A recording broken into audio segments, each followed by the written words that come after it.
यहाँ पे जो क्वेश्चंस होंगे they are bit difficult I would say, इतने आसान क्वेश्चंस नहीं होते किप्स के स्पेसिफिकली, ठीक है। Let's start. क्वेश्चन नंबर 1 है हमारे पास, the sum of all chemical reactions taking place within a cell is called एज। ये आपने बिल्कुल सही क्रॉस किया था, इसका आंसर जो था वो मेटाबॉलिज्म था। आसान सा क्वेश्चन है कि अगर हम लोग एक सेल के अंदर जितने भी केमिकल रिएक्शंस होते हैं उनको सम अप करके आप एक नाम, एक वर्ड जो यूज़ करते हैं वो क्या है, वो है मेटाबॉलिज्म या फिर मेटाबॉलिक रिएक्शंस या फिर मेटाबॉलिक एक्टिविटी। सबका मतलब एक ही है, यानी कि जितना भी केमिकल रिएक्शन हो रहा है सबको मिलाकर अगर वो सेल के अंदर हो रहा है तो ये वर्ड हम लोग यूज़ करते हैं मेटाबॉलिज्म। मेटाबॉलिज्म हर जानदार के अंदर होता है, ठीक है। फिर हमारे पास क्वेश्चन नंबर 2 है, which is an example of an anabolic process. ये भी आपने क्वेश्चन का आंसर ठीक दिया था।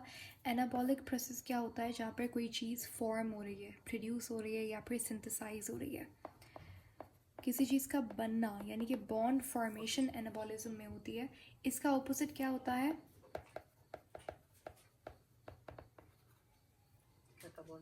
ठीक है। और यहाँ पे बॉन्ड जो है वो ब्रेक डाउन होता है। तो हमारे पास एनाबॉलिक प्रोसेस की यहाँ पर एग्जांपल कौन सी है,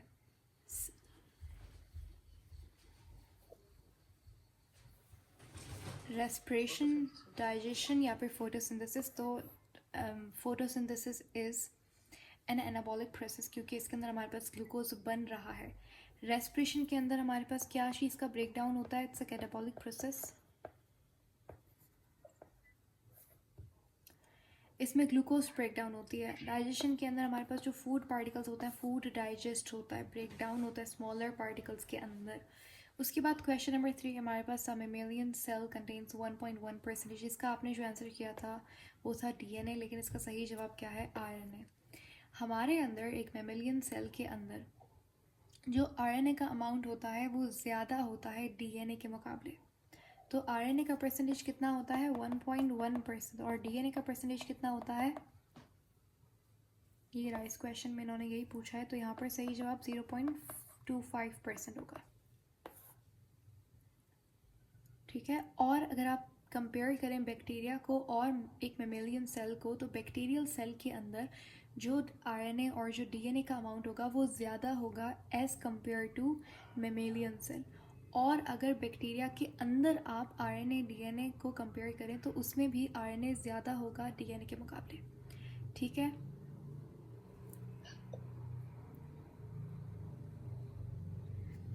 तो आरएनए की परसेंटेज क्या है, 1.1%। डीएनए की परसेंटेज क्या है,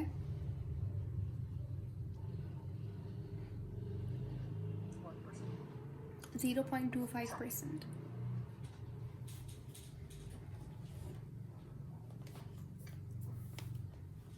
Then we have question number 4, most abundant organic compounds of cell। सबसे abundant organic compound कौन सा होता है, organic compound। देखिए वाटर जो है वो इनऑर्गेनिक होता है, बाकी इन तीनों ऑप्शंस में से सबसे abundant कौन सा होता है,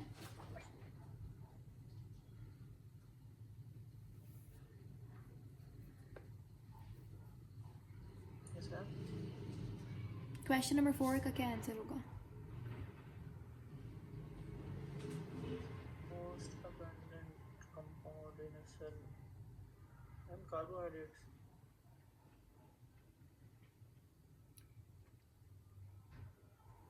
प्रोटीन सबसे ज़्यादा अबंडेंट कंपाउंड्स होते हैं ऑर्गेनिक। ये बहुत बार मैंने मेंशन किया था लेक्चर्स में भी और वैसे भी। इसकी परसेंटेज सबसे ज़्यादा होती है, तकरीबन 18% जो सेल का वेट होता है वो प्रोटीन का होता है। उसके बाद हमारे पास जो क्वेश्चंस हैं वो हैं इम्पॉर्टेंस ऑफ वाटर वाले टॉपिक से। यहाँ पर टॉपिक वाइज जो है वो MCQs गिवन है। तो क्वेश्चन नंबर 6 में हमारे पास इसने पूछा है कि water is a very good solvent. क्या कहते हैं पानी को, कौन सा सॉल्वेंट, Polar. पोलर सॉल्वेंट भी कहते हैं, ठीक है, और यूनिवर्सल सॉल्वेंट भी कहते हैं। तो पानी एक बहुत अच्छा सॉल्वेंट है for substance due to its dash nature, किस नेचर की वजह से, and due to its higher heat capacity, क्या लिखा हुआ है यहाँ पे, and act as a dash due to its higher heat capacity. और ये किस तरीके से एक्ट करता है, क्योंकि इसकी हीट कैपेसिटी वाटर की क्या होती है, ज़्यादा होती है, हीट ऑफ वेपराइजेशन भी ज़्यादा होती है और हीट कैपेसिटी भी ज़्यादा होती है। अब यहाँ पे दो ऑप्शंस आपको नज़र आ रहे हैं हर एक के अंदर, तो इन सबको आप फिट करके देखें और कौन सा सही जवाब आपको लगता है। polar in nature and act as bipolar. अगर आप पोलर वाला ऑप्शन चूज़ करेंगे यानी कि ऑप्शन नंबर सी, तो यहाँ पे ये कह रहे हैं बाईपोलर, तो act as a bipolar due to its higher heat capacity, यानी कि बाईपोलर इसीलिए एक्ट करता है क्योंकि इसकी हीट कैपेसिटी ज़्यादा होती है। नो, इसका सही जवाब होगा ऑप्शन नंबर ए। ठीक है, क्योंकि ये एज अ थर्मोस्टेबलाइज़र काम करता है, इसकी हायर हीट कैपेसिटी होती है, इसीलिए जब स्वेटिंग होती है तो पानी बहुत सारी हीट अपने साथ लेकर इवेपोरेट होता है, उसको ज़्यादा हीट चाहिए होती है। और अच्छा सॉल्वेंट है क्योंकि उसका डायपोल नेचर होता है। डायपोल नेचर का मतलब भी पोलर कंपाउंड के लिए ही हम लोग ये टर्म यूज़ करते हैं, dipole. Then we have question number 7. Due to higher heat capacity and hydrogen bonds, water acts as dash, यानी कि उसकी हायर हीट कैपेसिटी की वजह से पानी एक्ट करता है किसकी वजह से, किसकी तरह,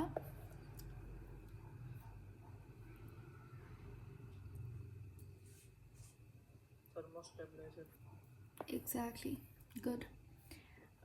तो एज अ थर्मोस्टेबलाइज़र यानी कि हीट को एब्जॉर्ब करने का काम करता है पानी, क्योंकि उसकी हीट कैपेसिटी ज़्यादा होती है, हाइड्रोजन बॉन्डिंग होती है उसमें। क्वेश्चन नंबर 8 है हमारे पास, the water molecules remain attached together and are not separate because of dash bonding. Water के अंदर अगर आप बात करें, पानी के मॉलिक्यूल के अंदर, यानी कि H कैसा होता है इसका स्ट्रक्चर, वाटर का क्या फार्मूला होता है, H2O. तो अब यहाँ पे अगर आपसे पूछे कि पानी के अंदर H2O मॉलिक्यूल के अंदर हमारे पास कौन सी बॉन्डिंग है, तो वो कोवेलेंट बॉन्डिंग है। कोवेलेंट में कौन सी, पोलर कोवेलेंट बॉन्डिंग है। अगर आपसे पूछा जाए कि यहाँ पर पानी के मॉलिक्यूल्स के दरमियान में कौन सी बॉन्डिंग है, इन्होंने यही बोला है ना कि water molecules remain attached together, इनके दरमियान में कौन सी बॉन्डिंग होती है,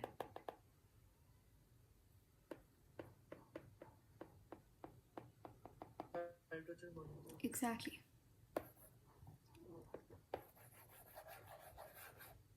Next we have question number 9. Which property of water plays an important role in regulation of heat produced by oxidation? जो ऑक्सीडेशन, कोई भी एक रिएक्शन हो रहा है, ऑक्सीडेशन का मतलब क्या था,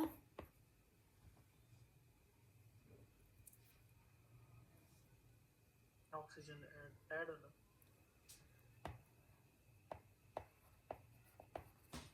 ऑक्सीजन का ऐड होना भी कह सकता है, रिमूवल ऑफ इलेक्ट्रॉन, या फिर रिमूवल ऑफ हाइड्रोजन आयन, या फिर एडिशन ऑफ ऑक्सीजन, या फिर इंक्रीज इन ऑक्सीडेशन नंबर, ये सब के सब ऑक्सीडेशन की ही डेफिनेशंस हैं। तो वो कह रहा है कि हमारे पास कौन सी ऐसी प्रॉपर्टी है पानी की जिसकी वजह से वो एक बहुत इंपॉर्टेंट रोल प्ले करता है, निभाता है, किसमें, रेगुलेशन ऑफ, मतलब जो भी ऑक्सीडेशन से जो हीट प्रोड्यूस होती है उसको कंट्रोल करने में, उसको रेगुलेट करने में क्या प्रॉपर्टी होती है पानी की जिससे वो हीट को रेगुलेट करता है, टेम्परेचर को। Vaporization. हाँ जी, क्योंकि उसकी हीट ऑफ वेपराइजेशन की वजह से, उसकी हीट ऑफ वेपराइजेशन ज़्यादा होती है, इस वजह से वो हीट को रेगुलेट करता है। एज अ कूलिंग एजेंट पानी काम करता है, थर्मोस्टेबलाइजर की तरह काम करता है। ओके, अब ये जो क्वेश्चंस हमारे पास, ये सारे के सारे कार्बोहाइड्रेट से रिलेटेड क्वेश्चंस हैं। अब जैसे कि इन्होंने सबसे पहला क्वेश्चन बहुत इंटरेस्टिंग सा सवाल है, most abundant carbohydrate in nature, सबसे ज़्यादा अबंडेंट कार्बोहाइड्रेट कौन सा होता है, Cellulose.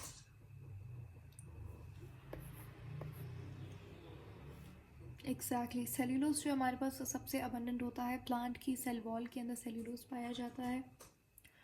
और अगर आपसे पूछे कि प्योर फॉर्म ऑफ सेल्यूलोज की कौन सी होती है, तो पेपर, वुड, कॉटन, ये सारी की सारी फॉर्म्स के अंदर आपको सेल्यूलोज प्योर फॉर्म के अंदर मिलता है और अबंडेंटली मिलता है।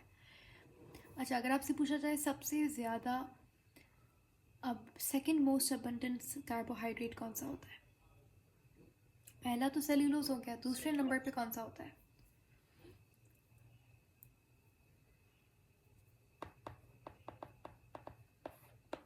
ग्लाइकोजन। काइटिन। ठीक है, काइटिन हमने कहाँ पढ़ा था? फंजाई की सेल वॉल के अंदर। तो काइटिन जो है वो सेकंड मोस्ट अबंडेंट कार्बोहाइड्रेट होता है। फिर हमारे पास है क्वेश्चन नंबर, अच्छा यहाँ पे अगर आपसे पूछा जाए कि बताइए प्रोटीन, सबसे ज़्यादा अबंडेंट प्रोटीन कौन सा होता है?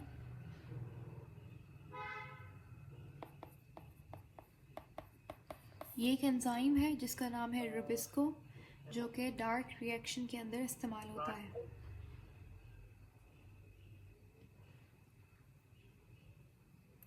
और मैम एनिमल्स में कोलेजन। हाँ जी, कोलेजन फाइबर्स थे, collagen protein.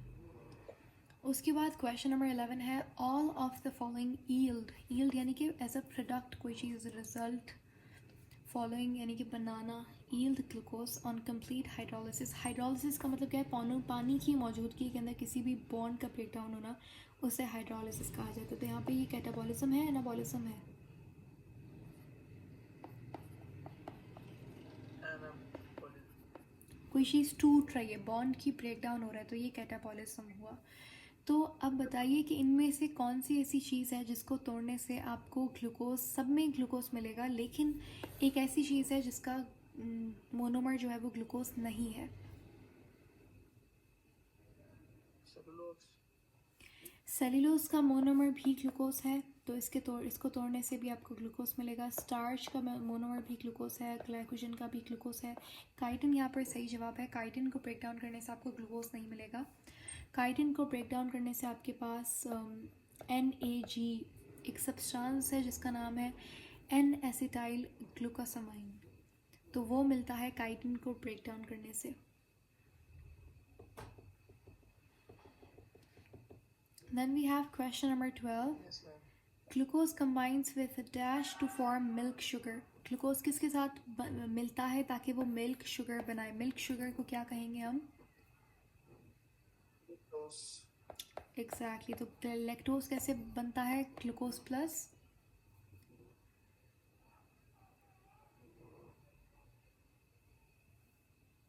Glucose plus lactose.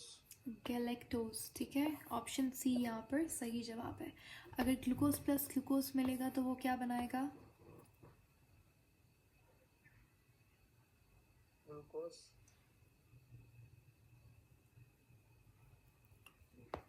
Maltose. ठीक है, ये भी डाइसेक्राइड है, ये भी डाइसेक्राइड है।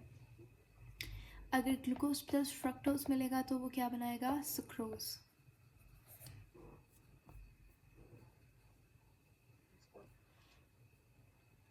सो ये पॉइंट्स बहुत इंपॉर्टेंट है, इनको लिखना कहीं पे अपने पास सेव करना बहुत इंपॉर्टेंट है। ठीक है, then we have question number 13 हमारे पास है formation of trisaccharide involves release of water molecules. कितने वाटर मॉलिक्यूल्स निकलते हैं जब हमारे पास एक ट्राइग्लिसराइड बनता है? अब यहाँ पे ट्राइग्लिसराइड का मतलब क्या है कि जो ग्लिसरॉल है उसके साथ कितने फैटी एसिड अटैच हो रहे हैं? 3।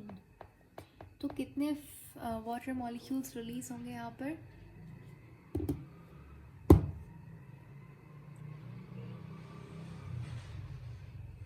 दो। बताएं। देखिए हमारे पास, ये रिमेंबर ये किसका स्ट्रक्चर था? ग्लिसरॉल का। और यहाँ पे OH था, यहाँ पे आके इस तरीके से ये फैटी एसिड अटैच हो रहा था, यहाँ से पानी रिलीज होता है, यहाँ से, तो 3 जगहों से वाटर रिलीज होता है, 3 कार्बन है। सही है। यहाँ पे जो बॉन्ड बनता है लिपिड में बॉन्ड कौन सा बनता है? ईस्टर लिंकेज या फिर ईस्टर बॉन्ड बनता है। तो यहाँ पर सही जवाब होगा option number 3। Next we have question number 14. How many carbon atoms are present inside the ring of fructose? Fructose के अंदर कितने कार्बन एटम्स रिंग के अंदर होंगे? ये मैंने रिंग स्ट्रक्चर आपको नहीं करवाए थे, मैं यहाँ पे स्ट्रक्चर ड्रॉ कर देती हूँ and you need to tell me कितने कार्बन एटम्स मौजूद होंगे फ्रक्टोज की रिंग में। अच्छा, फ्रक्टोज हमारे पास कौन सा मोनोसेक्राइड है? दो।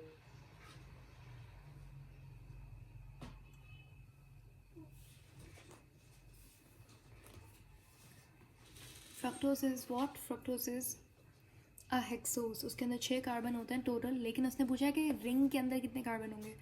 इसका स्ट्रक्चर कुछ इस तरीके से होता है।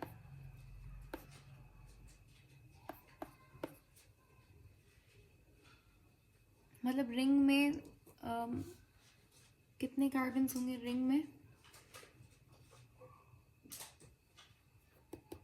6 ही नहीं होंगे मैम? रिंग में कितने कार्बन होंगे? ये कार्बन रिंग के बाहर है, ठीक है। एक ये कार्बन हो गया, एक ये कार्बन, ये this carbon and this carbon. कितने कार्बन हो गए?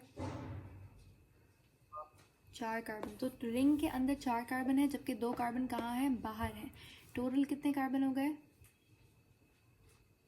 6। ठीक है। अगर यहीं पे आपका ग्लूकोज से पूछा जाए तो ग्लूकोज का क्या होगा? ये ग्लूकोज का स्ट्रक्चर होता है। एक कार्बन यहाँ पर, एक कार्बन यहाँ, एक carbon, one carbon, one carbon. कितने कार्बन है यहाँ पर रिंग में? ये ऑक्सीजन है, दिस इज ऑक्सीजन, ये भी ऑक्सीजन है, 5। ठीक है। तो उसके अंदर 5 यहाँ पे कार्बन होते हैं।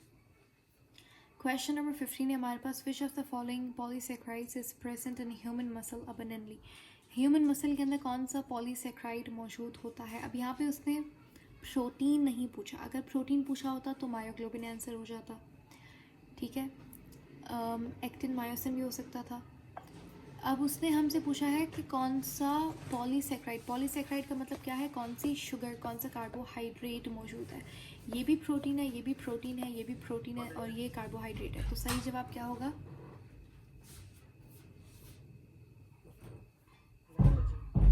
ठीक है, ग्लाइकोजन। ग्लाइकोजन हमारे पास कहाँ कहाँ पर होता है? लिवर में और मसल के अंदर।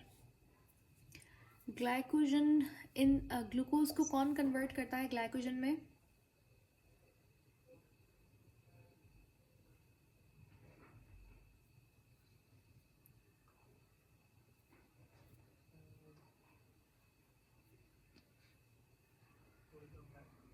Insulin. Yes ma'am.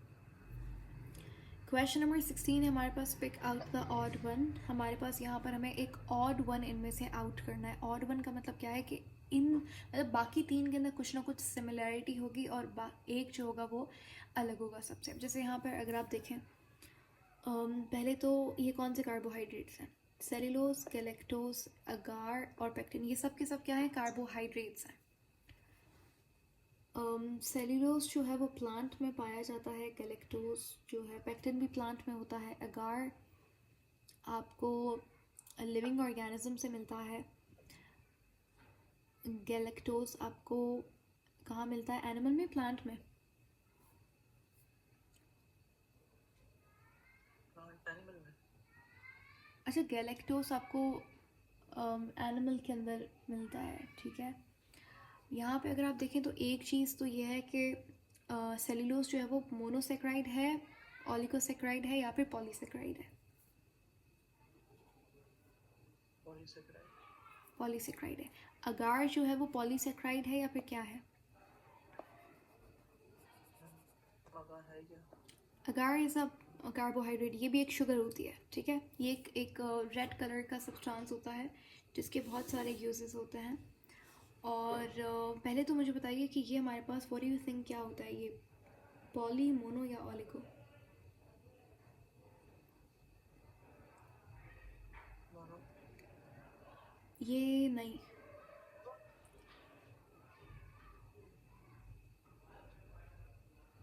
Polysaccharide. It's a polysaccharide, ठीक है। अगार एक हमारे पास जेली लाइक स्ट्रक्चर होता है, ठीक है, और ये आपको एल्गा से मिलता है। ज़्यादातर ये रेड कलर का होता है, क्योंकि बेसिकली ये खुद रेड कलर का नहीं होता, लेकिन जिस एल्गा से मिलता है तो वो रेड एल्गा से ज़्यादातर ये मिलता है, और ये जेली वगैरह, जेलेटिन बनाने के काम आता है, ठीक है। तो ये एक पॉलीसेक्राइड है, ये शुगर है। पेक्टिन आपको पता है ये भी एक पॉलीसेक्राइड है, ये प्लांट की सेल वॉल में भी मिलता है। जबकि गैलेक्टोज जो है वो क्या है? वो एक मोनोसेक्राइड है, राइट। Yes ma'am. तो यहाँ पर और वन कौन सा होगा? गैलेक्टोज। हाँ जी।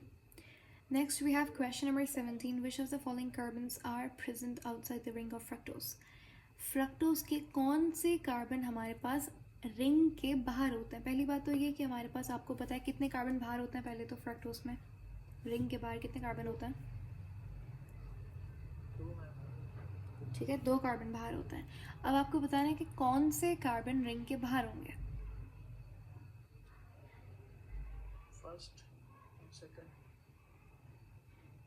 अच्छा, काउंटिंग जो आप इस तरीके से, इस मैनर के अंदर, एक सेकेंड, फर्स्ट एंड सिक्स्थ। इस मैनर के अंदर काउंट करेंगे आप, तो एग्जैक्टली ये आपका पहला कार्बन है, second, third, fourth, fifth and then sixth. तो आपका जो फर्स्ट एंड सिक्स्थ कार्बन होगा वो रिंग के बाहर होगा। उसके बाद क्वेश्चन नंबर 18 है हमारे पास, which of the following sugar is the sweetest. ये बताया था मैंने, सबसे स्वीटेस्ट शुगर कौन सी होती है? ग्लूकोज। नहीं, ग्लूकोज नहीं होती है। Sucrose.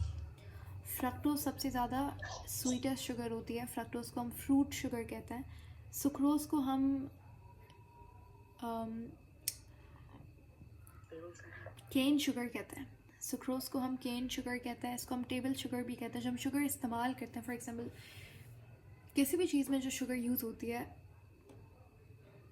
For example you are making a cup of tea, तो वहाँ पे जो आप चीनी इस्तेमाल करेंगे द टेबल शुगर, वो सुक्रोज होगी, वो ग्लूकोज नहीं है। ग्लूकोज इतनी ज़्यादा मीठी नहीं होती एज कम्पेयर्ड टू फ्रक्टोज। ठीक है, सुक्रोज उससे भी कम मीठी होती है वैसे तो, but we use table sugar. अच्छा, और केन शुगर भी कहते हैं क्योंकि शुगर केन से हमारे पास जो शुगर मिलती है वो सुक्रोज होती है। और उसके अलावा माल्टोज को हम माल्ट शुगर कहते हैं, malt sugar. Question number clear हो गया। क्वेश्चन नंबर 19 पे चलता है। If you have any questions आप मुझे कहीं भी रोक कर पूछ सकते हैं कि ये चीज़ समझ में नहीं आई। क्वेश्चन नंबर 19 में कह रहा है, इन अ डाइसेक्राइड, डाइसेक्राइड का मतलब क्या होता है? जहाँ पर 2 क्या हो? 2 ग्लूकोज। मोनोसेक्राइड्स हो। ज़रूरी तो नहीं ग्लूकोज हो, कुछ भी हो सकता है। कोई भी 2 मोनोसेक्राइड्स हो तो सिर्फ वो डाइसेक्राइड होता है। डाइसेक्राइड ओलिगोसेक्राइड में आता है। तो वो कह रहे हैं कि इफ़ कार्बन एटम्स आर 12, अगर हमारे पास 12 कार्बन एटम्स हैं, एक डाइसेक्राइड है उसमें 12 कार्बन एटम्स हैं, तो बताइए how many OH groups will be present, कितने OH हाइड्रोक्साइल ग्रुप्स होंगे?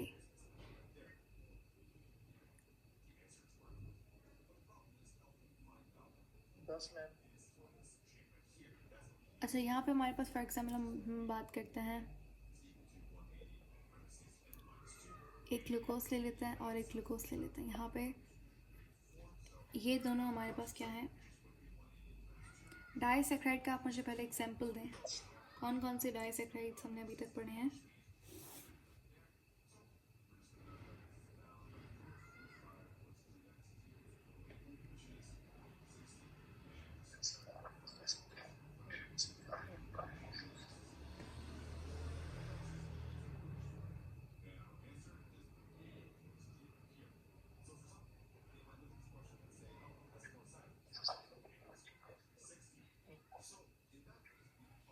रिमेंबर कौन से डाइसेक्राइड्स पढ़े हैं हमने?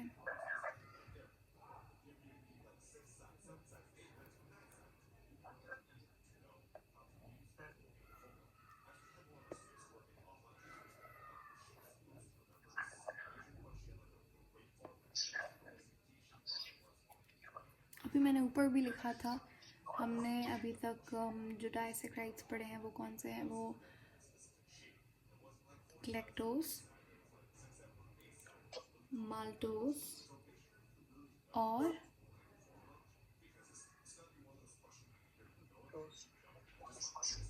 सुक्रोज। ठीक है, फ्रक्टोज तो मोनोसेक्राइड है ना, ये तो एक हेक्सोस है। ये 2-3 चीज़ें आपको याद होनी चाहिए। अब जैसे फॉर एग्जांपल मोनोसेक्राइड ग्लूकोज हो गया, फ्रक्टोज हो गया और गैलेक्टोज, ये तीनों की तीनों क्या है? मोनोसेक्राइड्स हैं। सुक्रोज हो गया, लैक्टोज हो गया, माल्टोज हो गया, ये क्या है? ये डाइसेक्राइड्स है। तो पूछ रहे डाइसेक्राइड के अंदर कितने हाइड्रोक्साइल ग्रुप्स होंगे, कितने OH ग्रुप्स होंगे? तो यहाँ पे आंसर क्या होना होगा? 8 होगा। यहाँ पे आंसर 8 हाइड्रोक्साइल होते हैं। अगर मैं यहाँ पे, हम लोग एक का एग्जांपल लेते हैं, माल्टोज का एग्जांपल लेते हैं, और यहाँ पे मैं अगर उसका स्ट्रक्चर बनाऊँ, माल्टोज का स्ट्रक्चर बना रहे हैं हम लोग। ठीक है, तो यहाँ पे हमारे पास कुछ इस तरीके का इसका स्ट्रक्चर होता है। यहाँ पे ऑक्सीजन होती है। अगर आप OH ग्रुप्स की बात करें तो एक OH ग्रुप यहाँ पे अटैच्ड होता है, एक यहाँ पर, यहाँ पे,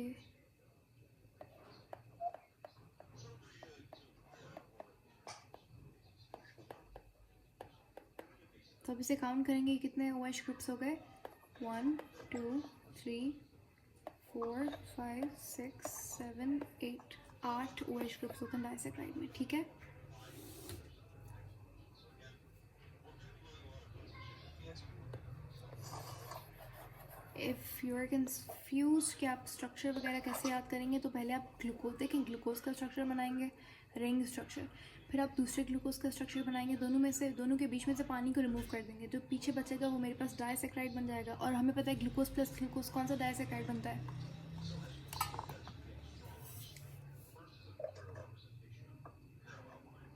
Disaccharide.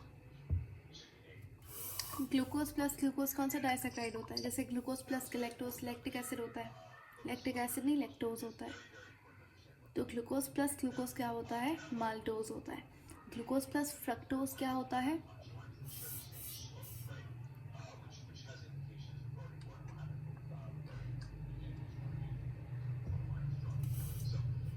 ग्लूकोज प्लस फ्रक्टोज क्या होता है,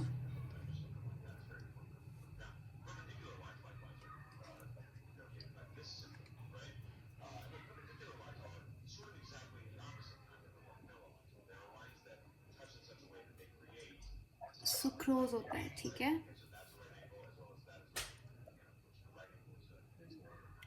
क्वेश्चन नंबर 20 है हमारे पास, which of the following is non. अगर ये चीज़ें इफ़ यू आर कन्फ्यूज्ड कि अच्छा कैसे याद करेंगे lactose maltose lactose, lot of sugars I know and it gets confusing अगर आप ये पहली बार याद कर रहे होते हैं। So for that you need to keep things in revision. ठीक है, रिविजन बहुत इंपॉर्टेंट है, वरना इतने सारे शुगर के नाम जो है वो पहली बार याद करना बहुत मुश्किल होता है।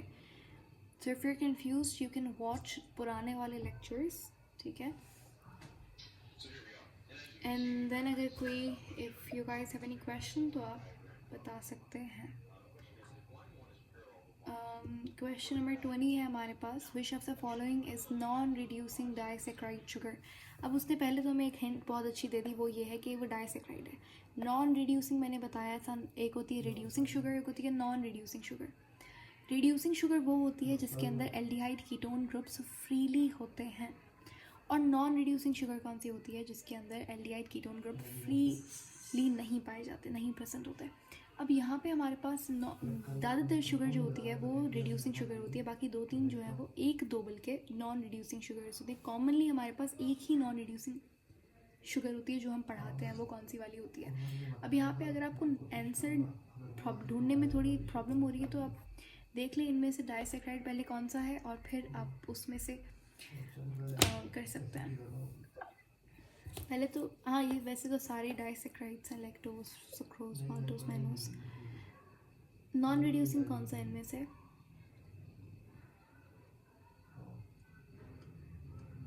Maltose, ma'am.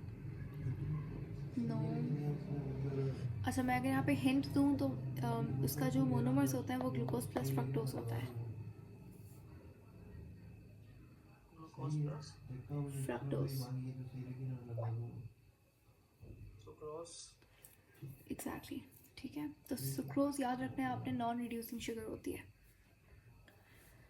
उसके बाद विच of the following sugar is mainly present in human blood. Human blood के अंदर जो मेन शुगर होती है वो कौन सी होती है,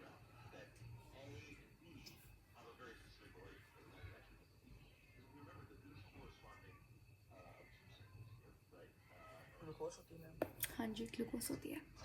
फिर उसके बाद हमारे पास ये प्रोटीन के क्वेश्चंस हैं।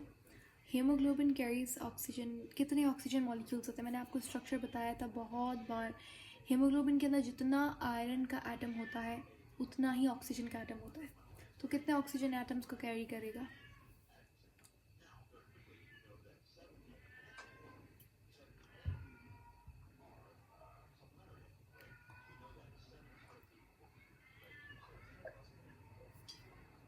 Two, ma'am.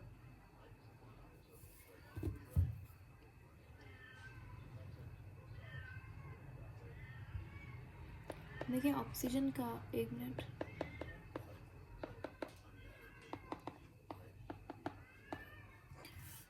रिमेंबर ये हमारे पास क्या था, स्ट्रक्चर था किसका, हीमोग्लोबिन का। कितने एटम्स थे इसके पास आयरन के, 4 एटम्स आयरन के होते हैं, और फिर हमारे पास इस तरीके से प्रोटीन की चेन्स लगी हुई होती हैं। ठीक है, कितनी, क्या, कौन सी चेन्स होती हैं हमारे पास, 2 अल्फा चेन्स होती हैं और 2 बीटा चेन्स पाई जाती हैं। तो हीमोग्लोबिन के अंदर हमारे पास जितनी पॉली पेप्टाइड चेन्स होंगी, जो जितना हमारे पास 4 पॉलीपेप्टाइड चेन्स हैं यहाँ पर, 1 पॉलीपेप्टाइड का मतलब कितनी प्रोटीन चेन्स है, तो कितनी प्रोटीन चेन्स है यहाँ पर,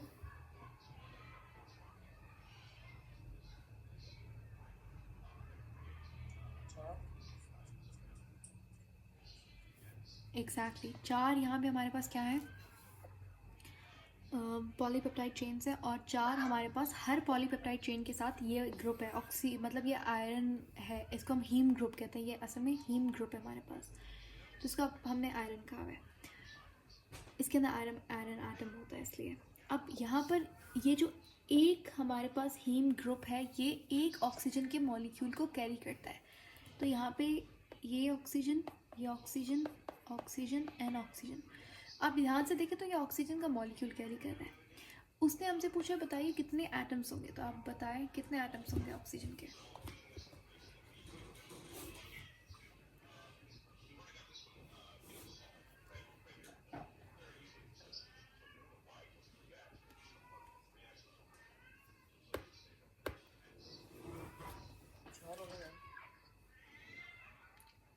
काउंट करें उसे सही से, 4 कैसे होंगे,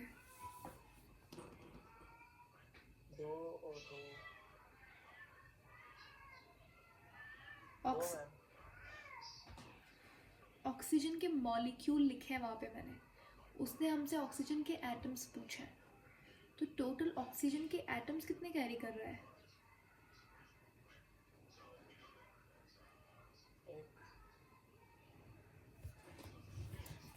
यहाँ पर कितने एटम्स हैं ऑक्सीजन के, 2, यहाँ कितने हैं,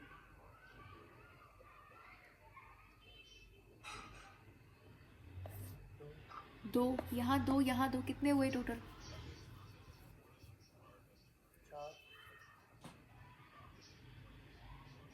4 कैसे हुए, 2 + 2 4, 4 + 2 6, 6 + 2 8।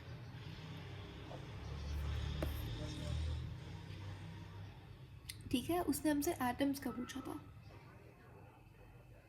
अगर वो हमसे पूछता बताइए ऑक्सीजन, अगर यहाँ पे कुछ ना लिखता, वो कहता कि ऑक्सीजन कितना कैरी कर रहा है या ऑक्सीजन के मॉलिक्यूल यहाँ पे मेंशन होता, तो फिर 4 आंसर होता। Then we have question number 23. How many types of amino acid are present in here? Cell के अंदर कितना type of amino acid present होता है। मैंने आपसे कहा था कि कितना अमाइनो एसिड प्रोटीन बनाता है, 20 टाइप ऑफ 20 अमाइनो एसिड्स हमारे पास प्रोटीन बनाते हैं। ठीक है, लेकिन हमसे उसने पूछा जी 170 टाइप ऑफ अमीनो एसिड होते हैं। हाँ 175। तो यहाँ पे सबसे करीब आंसर कौन सा लग रहा है आपको? 170 एग्जैक्टली। तो नेचर में टोटल हमारे पास 170 अमाइनो एसिड्स प्रेजेंट होते हैं, उसमें से कहीं कहीं पे लिखा हुआ था 25, कहीं पे लिखा हुआ था 20। ठीक है, तो 20 से लेकर 25 अमाइनो एसिड्स प्रोटीन बनाते हैं। ठीक है, लेकिन ज़्यादातर जो प्रोटीन है वो हमारे पास 20 अमाइनो एसिड्स की कॉम्बिनेशन से ही बनता है। तो अगर वो पूछता कि बताइए कितने अमाइनो एसिड्स प्रोटीन बनाते हैं, तो फिर आंसर क्या होता? 20 होता। ठीक है, क्वेश्चन नंबर 24 है हमारे पास।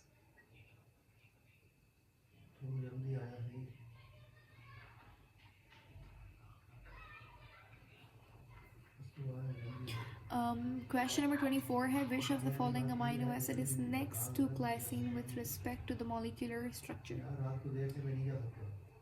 अच्छा, वो कह रहा है कि हमारे पास अमाइनो एसिड, कौन सा अमाइनो एसिड ग्लाइसिन के नेक्स्ट ग्लाइसिन के बराबर में होता है जब एक मॉलिक्यूलर स्ट्रक्चर बनता है। अब ये एक मेमोरी बेस्ड क्वेश्चन है, इसमें आपको याद करना होगा ये चीज़। तो सबसे दुनिया का जो सबसे सिंपलेस्ट अमाइनो एसिड है वो हमारे पास क्या होता है, वो ग्लाइसिन होता है। ठीक है, इतनी बात समझ आ गई। कैसे, ये मैंने शायद आपको बताया भी था कि हमारे पास जैसे यहाँ पे COOH, यहाँ पे NH2 अमाइन ग्रुप, यहाँ पे H होता है, यहाँ पे क्या होता है R रेडिकल ग्रुप होता है। ठीक है, अगर यहाँ पे R की जगह पे मैं H लगा दूँ तो ये किसका स्ट्रक्चर बन गया, ये ग्लाइसिन का स्ट्रक्चर बन गया। और ग्लाइसिन सबसे सिंपलेस्ट अमाइनो एसिड होता है क्योंकि हाइड्रोजन से सिंपल क्या ही चीज़ आएगी यहाँ पे। तो ग्लाइसिन के बराबर में क्या लगता है एक मॉलिक्यूलर स्ट्रक्चर बनाने में, तो यहाँ पे सही जवाब होगा एलेनिन। ठीक है, अच्छा अगर मैं पूछूं कि एलेनिन के केस के अंदर जो रेडिकल है वो क्या होगा, रेडिकल ग्रुप कौन सा होगा?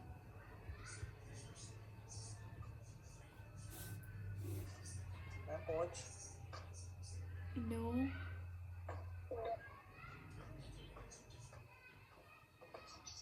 यहाँ पे होगा मिथाइल ग्रुप। ठीक है, मिथाइल ग्रुप CH3, इसको CH3 को हम कहते हैं मिथाइल ग्रुप। फिर हमारे पास क्वेश्चन नंबर 25, ग्लोब्यूलर। मैंने बताया था दो तरीके का प्रोटीन होता है, एक होता है ग्लोब्यूलर प्रोटीन, एक होता है फाइब्रस प्रोटीन। तो जो ग्लोब्यूलर प्रोटीन होता है वो होता है कौन सा प्रोटीन, जिसके consisting of more than one polypeptide chain belongs to. खैर यहाँ पे कौन सा स्ट्रक्चर होता है, फाइब्रस वाला कौन सा था, फाइब्रस वाला सेकेंडरी था, और ग्लोब्यूलर कौन सा है?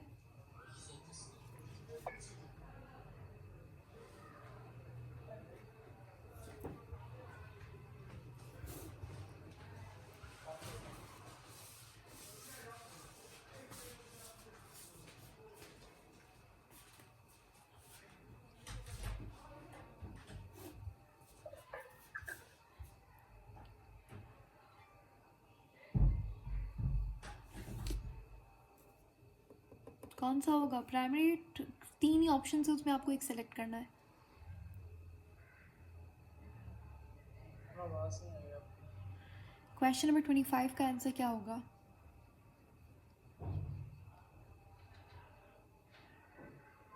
Primary ma'am. नो, प्राइमरी वाला तो हमारे पास कोई स्ट्रक्चर ना कुछ बनाएगा, प्राइमरी वाला बहुत मॉडिफाई होगा, फिर उसके बाद हमारे पास ग्लोब्यूलर और फाइब्रस बनाते हैं। जैसे फाइब्रस प्रोटीन क्या है, फाइब्रस प्रोटीन हमारे पास सेकेंडरी स्ट्रक्चर होता है। ग्लोब्यूलर प्रोटीन क्या होता है, वो क्वाटरनरी स्ट्रक्चर होता है। ठीक है, यहाँ पर सही जवाब जो है वो टर्शरी स्ट्रक्चर होता अगर उसने ये एक्स्ट्रा लाइन ना लिखी होती। आपने इतना याद रखना है कि हमारे पास फाइब्रस स्ट्रक्चर का क्या है, सेकेंडरी है, ग्लोब्यूलर स्ट्रक्चर क्या है, टर्शरी है।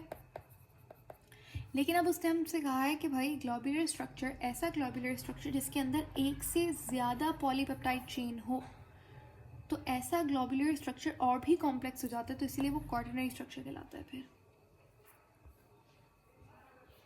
सही है, तो इस चीज़ का अपने ध्यान रख लें। लेकिन जनरली ग्लोब्यूलर स्ट्रक्चर क्या होता है, वो टर्शरी स्ट्रक्चर होता है। ग्लोब्यूलर प्रोटीन जो है वो टर्शरी स्ट्रक्चर होता है।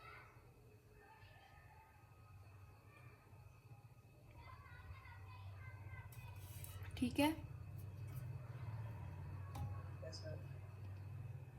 क्वेश्चन नंबर 26 है आपके पास, a protein having secondary structure. एक प्रोटीन है जिसके अंदर सेकेंडरी स्ट्रक्चर है, बताइए उसके अंदर बॉन्ड कौन सा होगा। देखिए पेप्टाइड बॉन्ड हर किसी के अंदर होगा, प्राइमरी, सेकेंडरी, टर्शरी, कॉर्डिनरी। लेकिन सेकेंडरी के अंदर एक एडिशनल बॉन्ड था जो मैंने बताया था, वो कौन सा था? Hydrogen, both A and C। हाँ जी, पेप्टाइड सबके अंदर होगा, और इसके अंदर कौन सा था, इसके अंदर हाइड्रोजन बॉन्ड नहीं थी। अगर मैं बोलूँ टर्शरी के अंदर बॉन्ड कौन सा होता है पेप्टाइड के अलावा? सर्जरी में मैम कौन सा होता है? उसके अंदर डाइसल्फाइड बॉन्ड भी होता है, और आयोनिक बॉन्ड भी होता है, और हाइड्रोजन बॉन्ड भी होता है, और पेप्टाइड बॉन्ड होता है। अगर आपसे क्वाटरनरी स्ट्रक्चर पूछा जाए तो फिर उसमें कौन से बॉन्ड्स होते हैं? अभी हाइड्रोजन। यस, उसके अंदर पेप्टाइड, हाइड्रोजन, डाइसल्फाइड आयोनिक, ये सब होंगे, लेकिन उसके अंदर एक एक्स्ट्रा जो बॉन्ड होता है जो किसी और में नहीं होता, वो होता है हाइड्रोफोबिक इंटरेक्शंस होती हैं उसमें।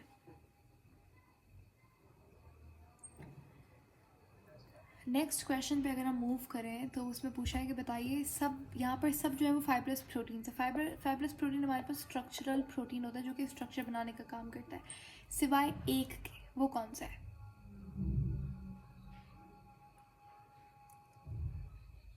एक्सेप्ट, जाहिर है वो एक जो होगा वो ग्लोबुलर प्रोटीन होगा। तो आप देखें यहाँ पे कौन से सिल्क, जी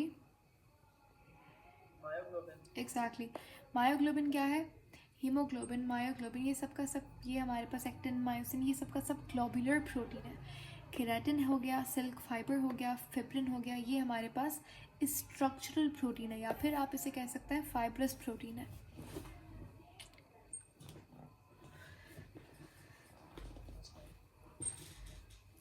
क्वेश्चन नंबर 28 है हमारे पास, which of the following is a complex of globular protein and non proteinaceous material. यहाँ पर हमारे पास इनमें से ऐसा कौन सा है जो कि ग्लोबुलर प्रोटीन से मिलकर बना है और उसके साथ साथ एक नॉन प्रोटीनेशियस मटेरियल, कोई एक नॉन प्रोटीनेशियस पार्ट है उसमें, मतलब ऐसा हिस्सा जो कि प्रोटीन से नहीं बना हुआ।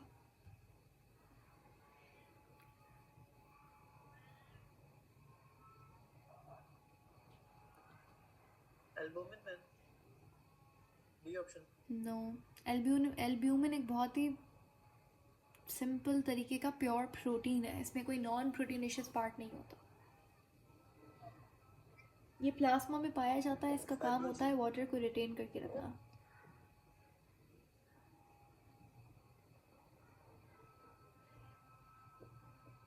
फाइब्रोजिन man. No,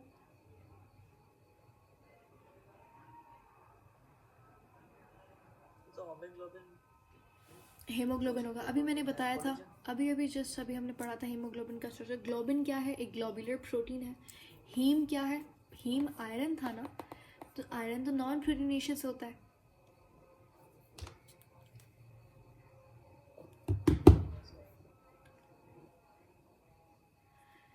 next we have question number 29, muscle haemoglobin possesses. Muscle haemoglobin यानी कि इसका मतलब क्या है? मायोग्लोबिन की बात कर रहे हैं ये, ठीक है। मायोग्लोबिन को ही हम मसल हीमोग्लोबिन कहते हैं। तो वो कह रहा है कि जो मायोग्लोबिन होता है उसका स्ट्रक्चर क्या होता है। देखिए, मायोग्लोबिन एक ग्लोबुलर प्रोटीन है, और ग्लोबुलर प्रोटीन कैसा होता है?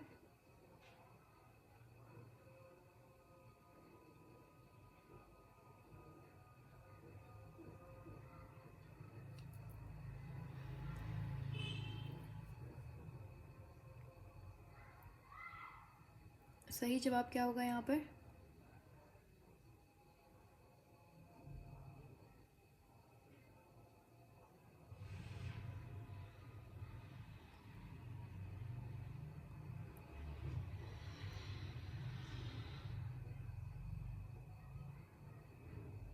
मायोग्लोबिन हमारे पास एक टर्शरी स्ट्रक्चर होता है,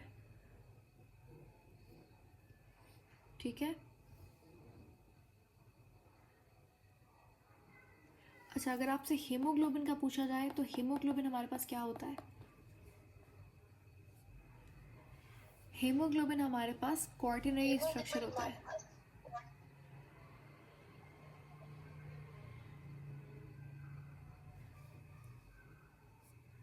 अच्छा, ये क्वेश्चन मैं दोबारा से रिपीट कर देती हूँ कि मायोग्लोबिन जो है वो टर्शरी स्ट्रक्चर रखता है, और हीमोग्लोबिन का स्ट्रक्चर क्या होता है? क्वार्टिनरी स्ट्रक्चर होता है, ठीक है।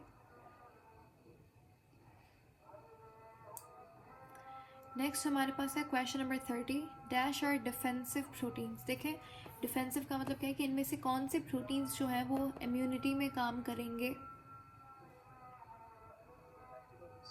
एग्जैक्टली, एंटीबॉडीज, ठीक है। एंटीजन जो है वो इम्यूनिटी, डिफेंसिव प्रोटीन्स नहीं होंगे, डिफेंस में नहीं काम करेंगे। हाँ, इम्यून सिस्टम का पार्ट होते हैं कुछ एंटीजन्स, लेकिन वो डिफेंसिव मोड में नहीं काम करते। फिब्रिनोजन अगर हम बात करें तो ये एक ऐसा प्रोटीन है जो कि प्लाज्मा में पाया जाता है, इसका काम होता है क्लॉटिंग करना, ठीक है। अगर आपसे पूछे क्लॉटिंग प्रोटीन क्या होता है तो फिब्रिनोजन जो है वो एक क्लॉटिंग प्रोटीन है, इसका काम होता है क्लॉट करना ब्लड को। वैक्सीन जो है वो प्रोटीन हो भी सकता है, नहीं भी हो सकता। ठीक है। उसके बाद है 31 हमारे पास proteins of hair, horns, feathers and other skin parts is dash. अब पहले तो बालों के अंदर कौन सा प्रोटीन होता है ये बताएं।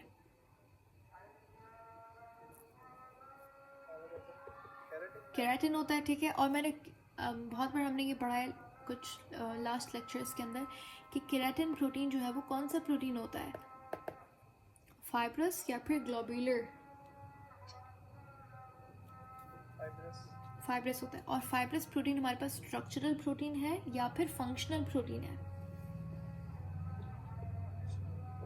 ठीक है, स्ट्रक्चरल। तो यहाँ पे सही जवाब क्या होगा, स्ट्रक्चरल। तो इस तरीके से आपको एमसीक्यूज को ब्रेक डाउन करके आंसर निकालना होता है।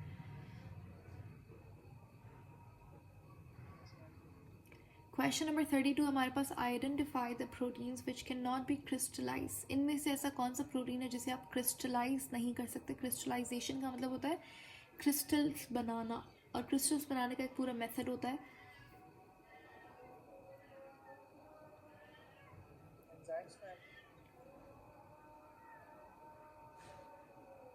नो।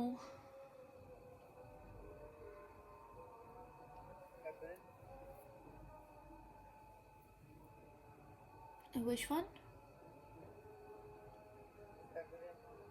Exactly. फिब्रिन हमारे पास जो प्रोटीन होता है उसको आप क्रिस्टलाइज नहीं कर सकते। नहीं, वो फिब्रिनोजन था, ये हमारे पास फिब्रिन है, इट्स डिफरेंट फ्रॉम दैट, ठीक है। फिब्रिनोजन जो है वो प्लाज्मा के अंदर पाया जाता है,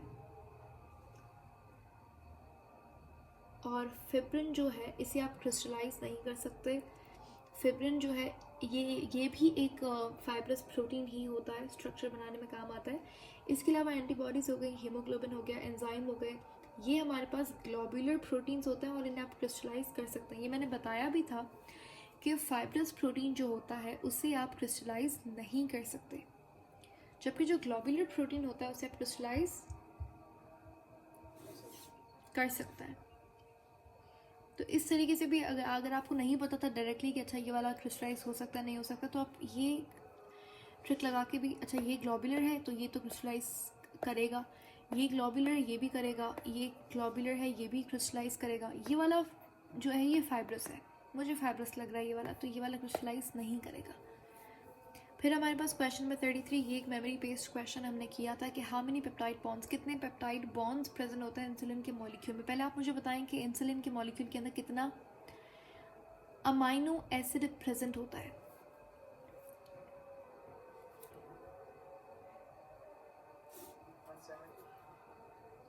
देखिए 574 मैंने पढ़ाया था, वो था हीमोग्लोबिन का।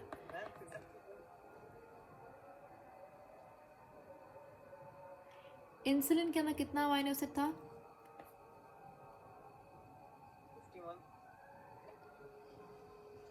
51 अमाइनो एसिड्स थे।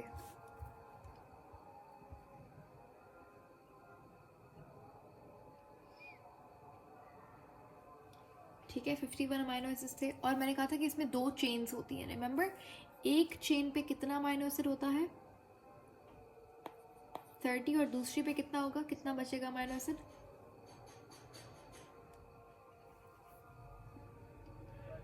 21, गुड। ठीक है, तो अब यहाँ पे हमारे पास जो 30, अगर मेरे पास 30 अमाइनो एसिड्स, जैसे 2 अमाइनो एसिड्स हैं, तो उसके अंदर मैं अगर आपसे पूछूं पेप्टाइड बॉन्ड कितना है इन दोनों के दरमियान में,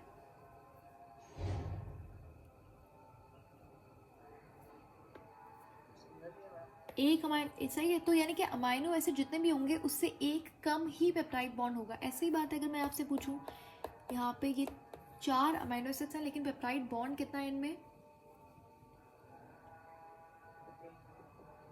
3 है, ठीक है। तो यहाँ पे अगर मेरे पास 30 अमाइनो एसिड्स, हम 30 बना नहीं सकते, लेकिन थोड़ा सा दिमाग लगा के आप बताएं कि 30 अमाइनो एसिड्स में पेप्टाइड बॉन्ड कितना होगा?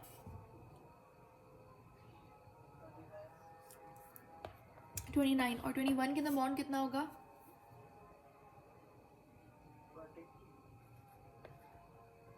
1 सेकेंड,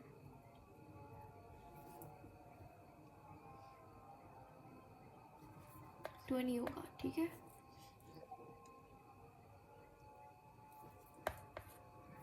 तो यहाँ पे मुझे बताएं अगर 29 + 20 कितने, टोटल पेप्टाइड बॉन्ड कितना है? काउंट करें आप इसे सही से, 20 + 29 क्या होता है? 49. ठीक है, तो यहाँ पर सही जवाब क्या होगा? 50. No, 49. ठीक है, उसके बाद we have 34, question number 34। Usually a peptide polypeptide chain यानी कि प्रोटीन को ही हम लोग कहते हैं, अगर वो बेंड होती है, फोल्ड होती है upon itself to form a globular protein, तो इसको हम क्या कहते हैं? ग्लोबुलर प्रोटीन अभी भी बताया था, कौन सा स्ट्रक्चर होता है ग्लोबुलर प्रोटीन्स का? Quaternary. टर्जरी। ठीक है, क्वार्टरनरी कब होगा? जब वहाँ पे उसने कंडीशन दी थी, उसने कहा था कि एक से ज़्यादा पॉलीपेप्टाइड चेन होगी तो क्वार्टरनरी होगा, उसने वो लिखा था वहाँ पे। अगर तो वो ग्लोबुलर बोल रहा है तो सिंपल सी बात है टर्जरी, अगर वो फाइब्रस बोल रहा है तो क्या होगा? Secondary. सेकेंडरी। ठीक है,